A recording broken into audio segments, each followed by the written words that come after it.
Hey there. Welcome to saas.unbound, brought to you by saas.group. I'm your host, Anna Dana, and this is the show where we chat with inspiring founders and experts to get an inside scoop on how they made their business a success. And today with me is Mustafa Senhaji, co-founder of Lodago, a meeting scheduling platform that streamlines day-to-day operations and B2B in-person events.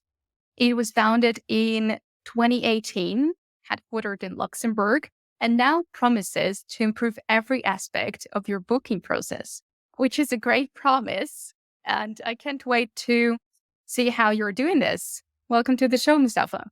Hello, Anna. Thanks for having me. Well, great to see you here. And I was trying to research about you, about Lodago, and there was an interesting podcast that I found that you did with Startup Grind, and it was called "Moving from Geek to a Founder." So I thought it was such a brilliant title, and I think this is something a lot of programmers, the move that a lot of programmers would like to make. So we'll get there. But first, can we talk about your background? Maybe that was the geek part. Yes, exact. So, my background, yes, I had an IT background. I did a master in IT sciences, and then I started to work mostly as a consultant for many retailers in France most of the time. And I had two different phases, let's say. I started at the very beginning for like 2 to 3 years because I was not good at coding. I even hated that at the very beginning. So I was mostly working on system administration and networks. So I did that Mhm. like for 3 years, and then I got bored, with all these hardware things that you have to manage. And I just started to discover very slowly how to code by writing small scripts, to automate my daily routines. Mhm. And then I just realized, wow, I can finally do it. I found a way to crack the topic. And then I decided to find a way to go back to some coding trainings at that time for a few months. And then I came back to work again as a consultant. And then I started really like let's say a career as a coder and then as a project manager for many years. And that's basically it. Okay. All right. That's very interesting. And actually, it's fascinating because just today I saw this huge thread where indie hackers, building in public on Twitter, they were talking about just that, how a lot of programmers start their journeys with just playing with automating some basic stuff, maybe building something very small, and then on top of it, thinking about how that could become a real product. So, at what point did you decide, hey, today I'll probably start building something bigger? Was there a pain point that you experienced, or something that you got from somewhere else? I would say there are two starting points. The first one is kind of personal because I've never felt at ease working for the same company, doing the same thing. I have a, I won't qualify it as a special character, but I like to have some intense things to do, um, different kind of topics to tackle every day. I kind of hate the routine. So I think that I always thought at some point that I'm going to create my company and to create something that is meaningful for me, that will just help me to feel alive, every day with all this intensity, the things that you discover, that you learn on the way. That was the first, let's say, starting point. And the second one, I had a friend of mine who was a marketer. He's probably still, and he asked me to develop something, a small program, a small software for him to help him reaching his prospect. And I started from that. And I said, okay, if he needs it, maybe some other people might need it as well.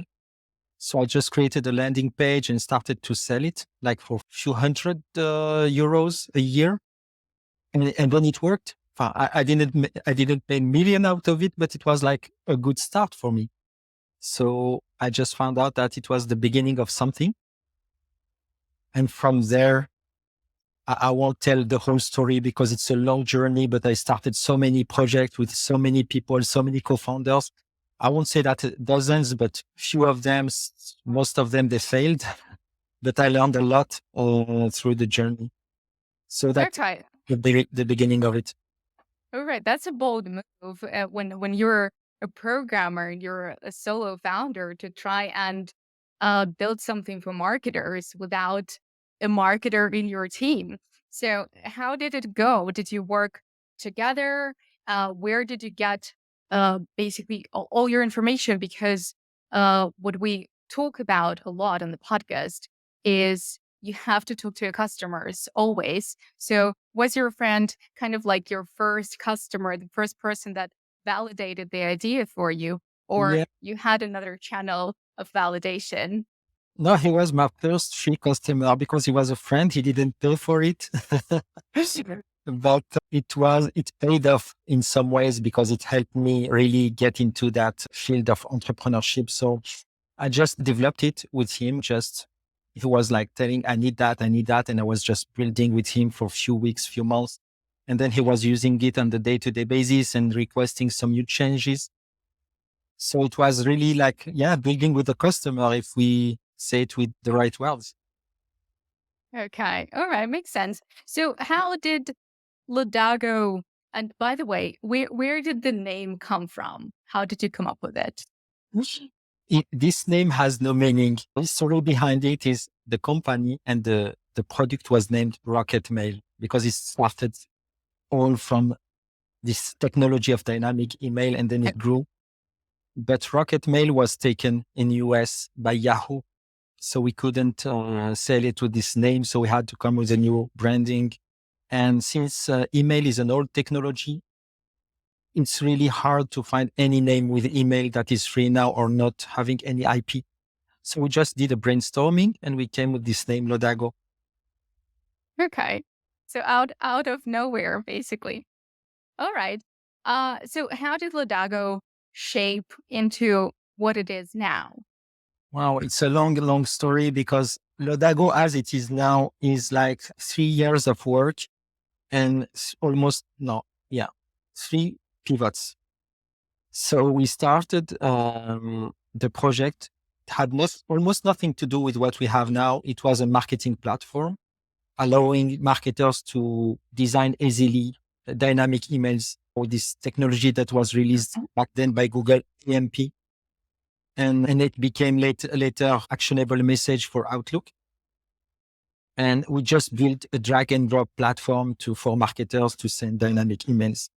But I think it was too early or we had a hard time finding early adopters.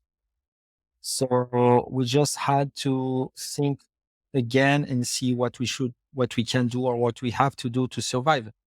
So the pandemic came and it was like a boom in these virtual meetings. And we said, okay, we have a technology, the dynamic email. Let's just stick to one use case and bring the calendar, dynamic calendar, real-time calendar in the email. And it was a basic application. You just had to synchronize your Outlook or Google Calendar and you send your email. You don't need anything more. And boom, we had our first customer in Canada and we started to build the whole first part of Lodago, which is the virtual meetings. And then we found out that we are competing with big players like Calendly, like Chili Piper. Yeah. And we acquired some customers, but yet it was not enough because we had to find a niche, a proper niche because we didn't raise much money. We had no powerful marketing or enough resources to do huge marketing to overcome our competitors. So the only way was to find a proper niche that was not tackled by anyone. And by just speaking with prospects, customer, mostly in exhibitions, so in person and physical events, we found out that in-person meeting was something that was not tackled so far. So we just extended our solution to tackle as well these in-person meetings and exhibition organizations. And we found our niche like that. So now Okay. we are kind of trying to build a one-stop solution, let's say, for appointment booking. All And right. You made it sound almost way too easy. It was like boom, and we found no, our customer.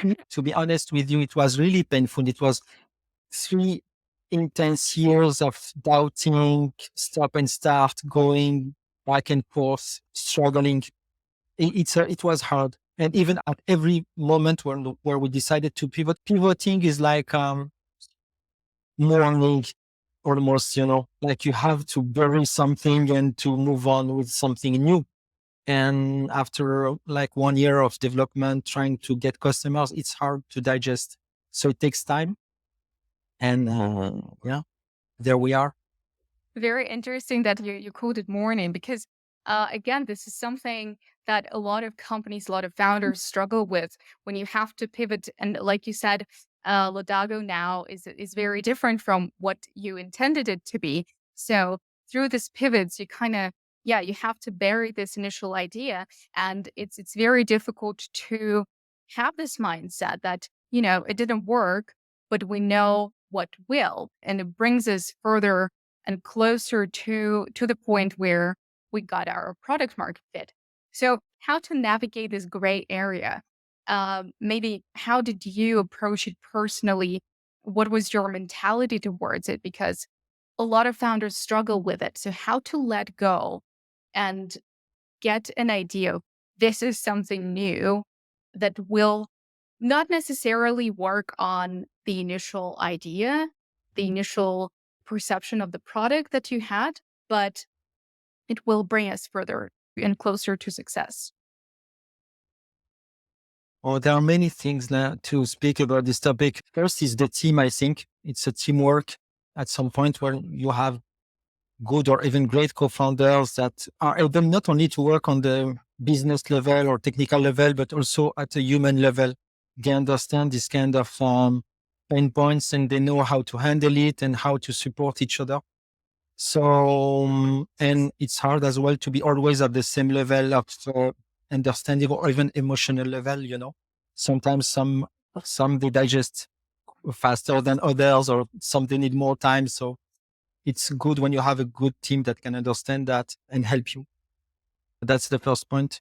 The other point that I might say is about it's probably harder for technical persons, as I was, because when you are a very technical person, you really take it personally when you build something. It's more than just a business. It's your kind of baby or whatever you can think about. Right.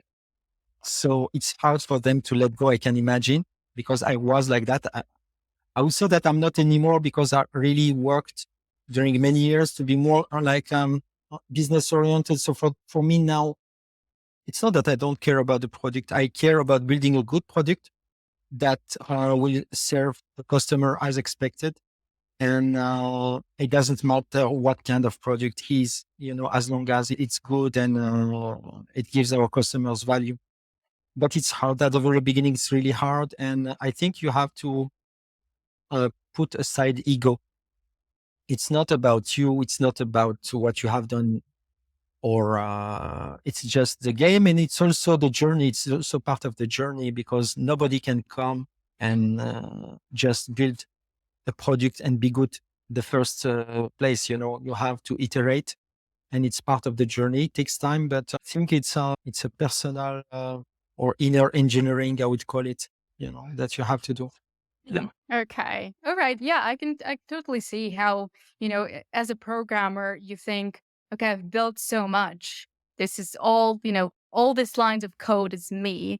And to take it not personally, I think it takes a lot of work on, your own human emotional level. But let's talk about the team, right? I know that it was you first, but then you got your first co-founder and then your second co-founder, and you did it through an incubator, if I'm not mistaken, right? And this is something completely new to this podcast. I think we've never had a founder who went through an incubator or accelerator program. So can we maybe talk about that, how you leveraged it and how for you as a programmer, it was a good decision to go there in the first place? When I think about it, I don't think it was more than purpose. Like it was not a strategy for myself. Like I'm going to do that and follow this path. And I think that the whole journey of a founder is something like that. It's hard to predict or to know exactly, especially at early stage, what you are going to do. I think what I tried to achieve at that time is just to talk to a lot of people, and to get insights, to get inputs. And I found that an incubator was the right place to meet my peers and people like me who wanted to build something. So I just came to that incubator alone and somehow desperate, like with just a project and no real vision, no business mindset, not even how to, not with, even with the knowledge of how to tackle a market. And I just started to speak to people. Uh, some of them were kind of hard in the way they tried to advise me. Some of them they were good. It depends, but at the very end, you just realize that you find some really kind people that are willing to help.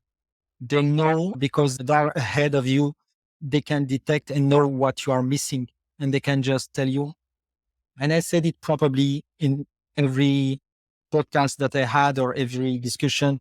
And I've met someone, Ahmed, who was a really nice guy, and he was really a business mind, let's say, and a real business guy. And he saw that I was too geeky, and he just gave me some advices, some things some guidelines. And he told me, okay, find someone who can be your someone who completes you in some ways. And he introduced Gabriela to me, who is the second co-founder. And from there, the journey started from there, basically. Okay. So now you had programmer and a marketing person, right? So you knew how to build a product. Well, but she was more, not really a marketing, but more about financial person, with a financial background that knows well how you can start a business or think about a business. How she was more customer oriented than I was at that time, because when you are a geek person or a geeky, let's say, you don't think really about the customer need. You just think that because have provided a nice product with a lot of options, with a lot of things that can be done through the product, it's enough to get customers, because you can just, okay, guys, look, my product does that and it does that and it does that. So it's enough for you. No, it's not enough, because it's not what they are expecting. It's really that idea of solving a pain point. And when you are a coder, um, you are not taught in a way how to be empathic with the customer. You just talk to the machines every day, code. So you just don't realize you are kind of desynchronized from the business most of the time. At least in Europe, I don't know if in US it's different, because it has to do with the culture. But in France, for sure, we are kind of taught to be just good coders, good engineers, and to be efficient in that field. Okay. So again, it's a change in the mindset. You're no longer working for a company that gives you a product or a feature to build. It's not just, here you go, I built it, so you have to use it. It's more of a, let's find what you're struggling with and what your pain points are. I had a very interesting conversation with another founder that said, um, you have to learn what people are struggling with the products they're currently using. So ask them what they would do differently. What are the pain points that they have with current products? And people start ranting and telling like how disappointed or how unhappy they are with the products they used. And then, you build on top of it. So how did you approach your customers? How did you start talking? What was your question? Is it how unhappy you are, or, something else? I think, to complete about what you have said, it's exactly what happened for us for our last pivot for Lodago, for the in-person meetings. We were in Lisbon with Ivan and Gabriela, my other co-founder. And there, when we go to an exhibition, uh, I don't go much now because I'm trying to back them, and they go and they speak to the prospects or to the customer that we have. And at some point, Ivan came and he told me, you know who I have just met? And I said, no. And he told me like a big name. I can't say it now because we're still, the process is ongoing with them and it's not signed yet. So I can't go like public with it. But Sure. he said, I spoke with this company. I said, no way, because it's a huge American company. I said, no way they're going to speak with us. We are just so small company. He said, yes, I have spent like an hour just now speaking with the event manager because she's complaining about how she is organizing the events right now and she's having hard time and she's like in a real pain. And it's almost what we are doing, like with Lodago. Like we just need like few new features to cover what she wants to do. So maybe it's a good start for us again to follow that path. And we just did. We met her like almost 10 times with her team. And we started to speak, to understand her need, to know how to build. So it was really the first time that we build a feature completely tailored to our customer, to our first big customer, you know. And from there, it just opened up a huge pipe of other big companies. It was like, wow, we couldn't believe it, you know. It was like, I couldn't believe it for a while. I was like, how is it possible? You just realize that the moment you do it, it's kind of a shift. You move from nobody cares to everybody wants to see it. And we That's were, a good point. yes, and we were even kind of surprised because some people, they just wanted to see the mockup. They booked an appointment. Okay, the platform is not ready, but can we see the mockup? Like on a streamer or something like that. So basically, that's really important advice to anyone. Of course, now I went through this journey, so I can't go back in time. But really, the one of the key points is to build with a customer. Really, don't be afraid. Especially when you are a coder, you can be ashamed of selling or doing a demo with a PDF or a Figma or mockup, but it works. If the customer is really in need of what you are going to develop, he will wait. He will build it with you. He will buy probably on a mockup. It can happen, and it's a good sign basically for you if you find such a way to do and if you stick to it. But it's hard because most of the people, they want to build something because they are ashamed of Yeah. just something like that. But I think someone said that, I say it quite often, but I think it's the former founder of LinkedIn. He said, if you're not ashamed of your first MVP, it means like you released or too late or something like that. Right, right. I mean, look at Threads. Zuckerberg is not ashamed. Half of the thing doesn't work and it's still out there. But yeah, that's a great story. I definitely believe that proactively reaching out to customers and listening to your customers is a great way to build a roadmap, at least to have a direction, what people would want to buy, would want to pay for. But there is also a fine line between just going after basically everything that a customer wants you to build. And then at some point saying, okay, that would be great, but we haven't put it on our roadmap for the next 3 years. Or, for example, what you're asking for would kind of disrupt the process for all our smaller customers, for example. So, how to deal with that? What you're currently in the negotiations with your big customers. Congratulations. I really hope it goes your way with many more. But how do you navigate this so that your core product vision doesn't suffer? We have a saying in French. I don't know if there is a correct way to say it in English, but we say like choosing is giving up on something. When you choose something, at Yeah. some point you have to give up on something else. So basically, it's the same when you want to build like a SaaS or mainly a SaaS. You have to stick to a common product that you can scale with. Of course, if you fall into that trap of going too deep with a customer, you can just tailor something that can be only used by him and is not like a standardized some. So yeah, at some point you have to do some to s- to stop and to say, okay, we won't do that, or we are not able to do it. It's not on our roadmap. It's like quite recently we made some decision not to serve some customers under a certain number of licenses. It was hard to decide that because we have some customers coming kind of on a self-service. They want to buy directly, but we have a limited amount of resources, a limited amount of people. And to serve correctly our main or our ideal customer profile, we have to be focused and we have to say no to some other people for the time being. Maybe it will change in a close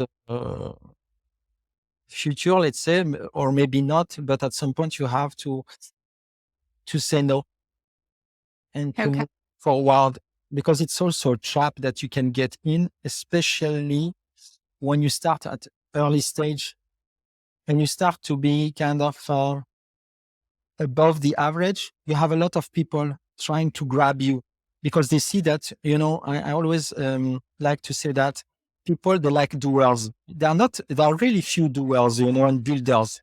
So they are kind of recognized among our society. So when we see someone building something, so, oh, this guy knows, how to build. So let's stick with this guy. And so they come with a lot of ideas. They come with a lot of projects. They try, and you have to be focused on what you are doing and not to get disturbed. And customers also can be disturbing because sometimes they like what you do and they trust you. So they want to kind of suck you in and get you for them, like, which is kind of a big mistake that you can do. Okay. All right. And one other question, because you started talking about big customers, maybe trying to grab the product, maybe try to, in a way, merge what they're doing with your product because you're smaller, right? Maybe there is a way to do that. So how are you building for the future? What is your roadmap for the product? Did you start building with an exit in mind? Um, Having all your data, your financials, your code, everything in place so that at some point when you decide, maybe uh, because you said you want the thrill, right? And thrill kind of goes away when you scale, right? So at some point, maybe you want to give it up, build something else. Are you somehow preparing for it from the start, or this is just this is too exciting now, so you're not touching that point yet? Yes, I think we're a bit far away from that point, because we just start somehow scaling correctly. And there is a lot yet to learn. We are at the really beginning of the journey, but I know that this time will come. But I have so many projects, but not about only startups. But I'm this kind of person that have like thousands of thoughts a day, um, and I have plenty of things to do after the startup. But what I need now is just to be successful at that first step, to do it right and not to think too far sometimes because you don't know what's going to happen. So somehow to have a right balance between what you see in the future and to live what you have to live in the present moment.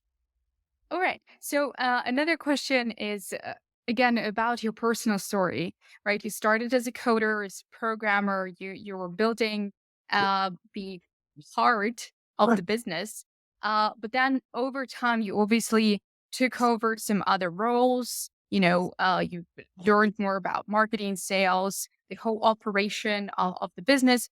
What was the most difficult part to learn, and how did your role inside the business change over the years? I think the most difficult part was the really to turn into a business mindset, to really think about how to think about really customers, to be really customer centric, not to think anymore about tech or about even the, I don't recall who said that. He said like there is like this alligator syndrome or something like that. It's like you come to a river with a mission, like you have to drain out the river, but you find some alligators and you start to fight with these alligators. And then you, after a few weeks of fights, you just forget why you are there and you are just thrilled by all these fights that you are having every day. So to stick to why you are there and to really think about your customers, this is the hardest part that I had to really reshape my mindset. But it came, I think, with this, I believe in something that is kind of really crazy to say, but you only learn through suffering. That's really Okay. important to say. Yeah, it's really hard because you know that we only remember something when it comes with a high emotional level, you know, and then it's kind Right. of put in your brain forever and every cells of your body. So you have to go through a lot of pain and suffering before, because at the end or the first stage you say, okay, I got it, I understand customer centric, and then you lose the focus and then you get into troubles and then you run out of money, so you have to go back and find another solution, and you go through this kind of pain many times until it's so hard and that you will never forget it anymore. It's going to be like your north star. But honestly, I don't think that such profound change of behavior can come with the comfort of life. You have to go through a lot of, and I think the founder has to go through some loneliness, suffering, pain for quite a while to learn during many years before he comes to this final or ideal, let's say, version of him where he can really be efficient in what he's doing. So, and also personal, because sometimes, you know, you have to do a lot of sacrifice. You lose some friends, sometimes the family, you are misunderstood. So it's a long and difficult journey. But saying that, maybe some people say, why these guys don't want to suffer that? I think that you can't achieve greatness without going through this pain. I think it's kind of, I don't know. This is how life is made. And if you want something great, but there is also one, it's not always like bad and you are not always crying.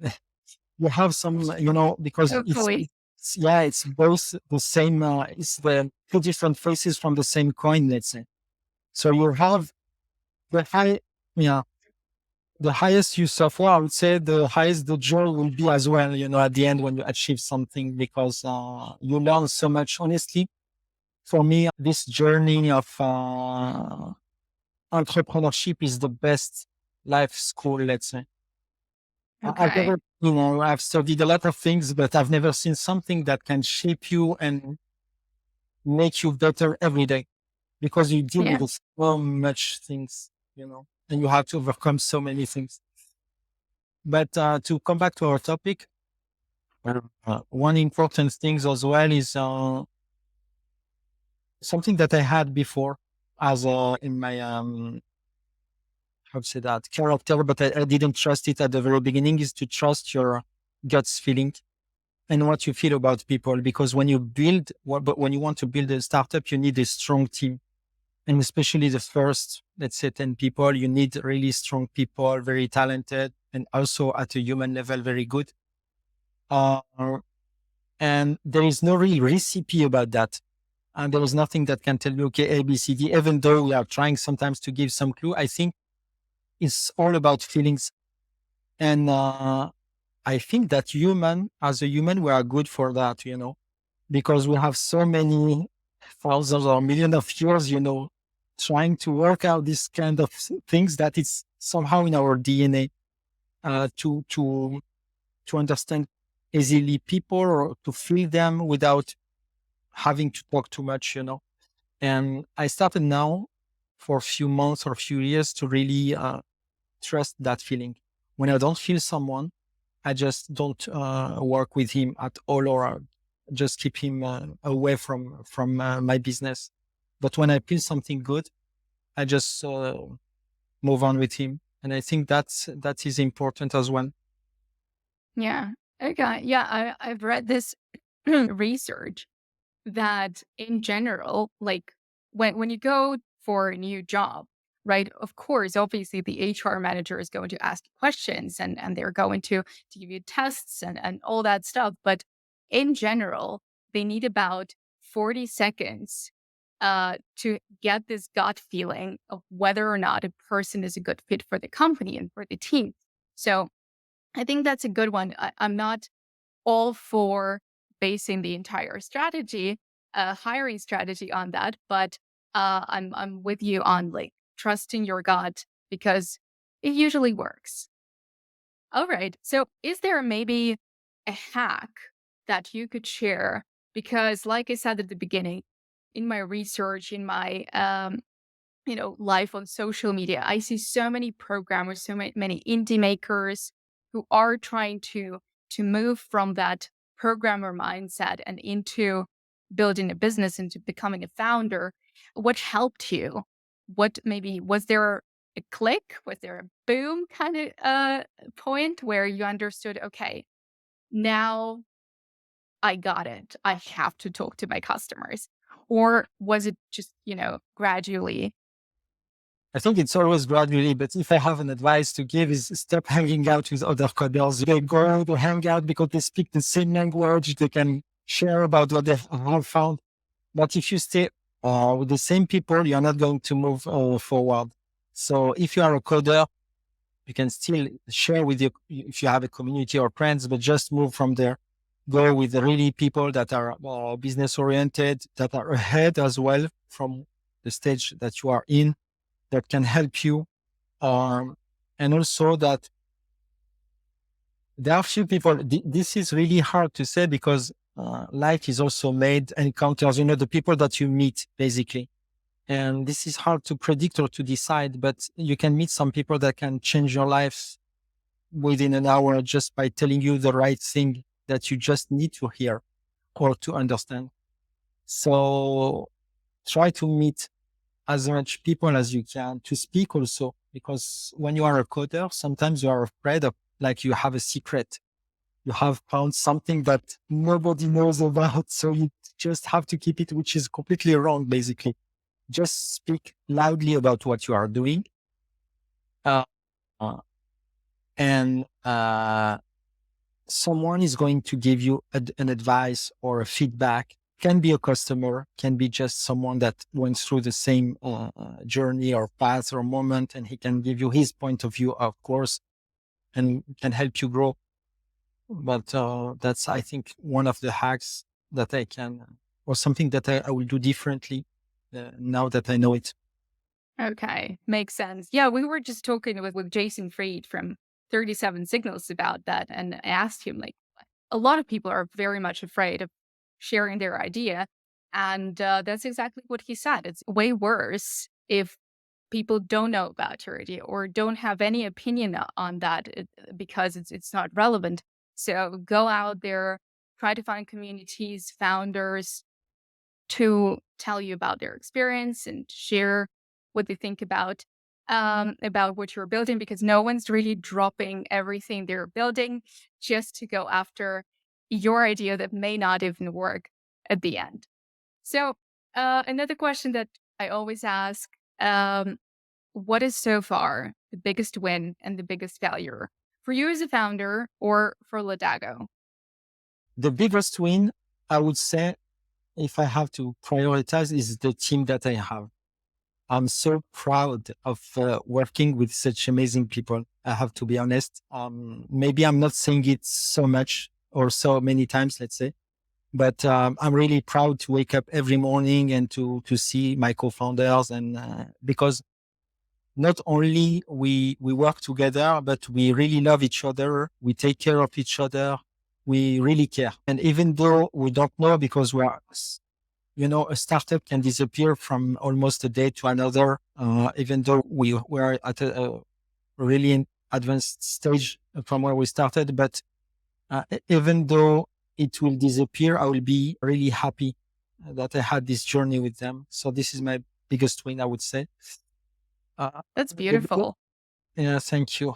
But it's really important to really make it. This is an advice that I can share as well with people. Don't think also only about business, but it's really a human journey. So try to find really people that you're really more than co-founders or just business people. My biggest failure, I don't know. I would say maybe the way that I managed my personal life at some point with my wife and things like that. You know, when you are an entrepreneur, you are in some ways kind of an extremist in what you are doing, you know, and you are really misunderstood and it's hard to understand an entrepreneur.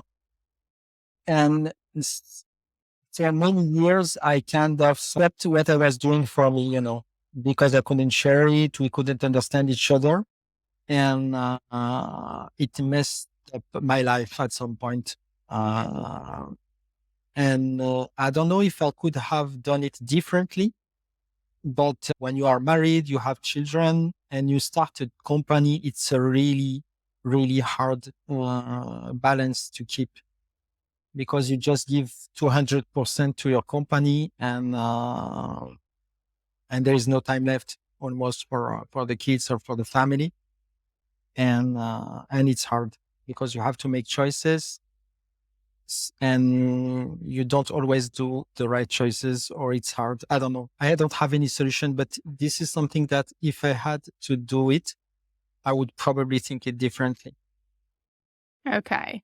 It's also a very important topic to talk about because, like you said, it's a very difficult, time consuming, everything consuming kind of thing when you're building a company. So, keeping that balance. I mean, it's difficult enough to have any sort of work-life balance when you're just working in a company, but when it's yours, it's 10 times more difficult. So thank you for talking about that. I think it's not being discussed enough. But Mustafa, it's a great conversation. I mean, I think this will be so helpful to a lot of programmers, to a lot of technical founders to listen to because it's a real story of real struggles, real challenges, and eventually, you know, coming to a point when you're happy, you have a great team. So thanks for sharing that. Thank you, Anna, for giving me this opportunity to share.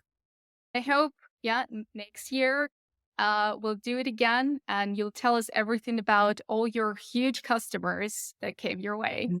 With, with great pleasure. Thank you. All right. Thank you so much and take care.